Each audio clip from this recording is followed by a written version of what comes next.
Ngening yari na ing alalan at may proklama na laring apilira ring may Mario Amamuntukan Carela, miyat baying mararapat apaman ng para rin newly elected barangay officials. Base king memorandum na ng Department of the Interior and Local Government o DILG, kailangan daman ng paring incoming officials bayo ing November 19. Inya naman, sabi-sabi lang menong paring opisyalis na ring 24 kareng 35 barangay sa Ciudad San Fernando, Pampanga, anyang Miyerkules, November 15. Penny muna ng Mayor Vilma Caluwag ing may sabing orientation at oath-taking ceremony ang merapat king mini convention center, Heroes Hall.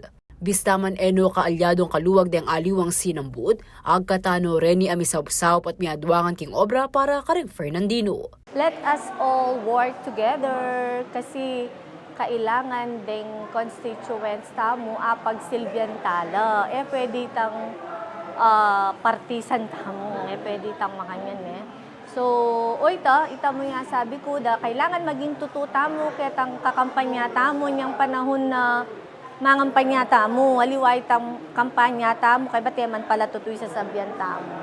Makabuklat naman kano yung city government karelangan. At akakit da naman at araramdaman da rin Fernandino sitang serbisyo tamo ngayon. Nanula retang social services tamo keni, ring infra, ring open naman yung city. Retang para kareng tao, para kareng lang tao. Samantala, agpangking City Local Government Operations Officer ay Mark Jason Veran, apulo ka rin pamuntok ding barangay ring Mary-elect. Anam na rin continuing appointees, kabang newly elected naman ding aliwa pa. Penabili na naman Veran yung kailangan danggawan king karelang pamanungkulan. So kailangan po mag-conduct sila ng inaugural session kung saan aapurbahan po nila kanilang internal rules of procedure or kung paano po sila mamamahala sa kanila pong during session, mga standing committees na ating po mga barangay kagawad at saka po concurrence ng mga appointive officials po natin sa barangay.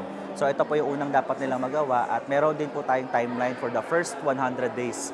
Dapat do kanong abalo rin ng technical aspects ang pong code of conduct na nimpanga government official. Makabanteya naman kano yung DILG Carela at nung sakaling kailangan ng saup o malilila king dapat ng gawan, malyari la kanong lumapit ng opisyal king Carelong opisina. Meron po tayong mga weekly reports na sinasabit po ng mga barangay at marami po tayong mga assessment and annual audits na isasubject po natin yung mga barangay. So isa po dito yung ating pong Seal of Good Local Governance for Barangays kung saan po tinitingnan natin ang buong pamamahala ng isang barangay in terms of peace and order, yung ating pong environment, yung ating pong health, yung ating pong social protection, tsaka syempre po yung kanilang financial administration. Ako, ingke kayong talasuyo, Liana Canilaw, ating pusong makabalin.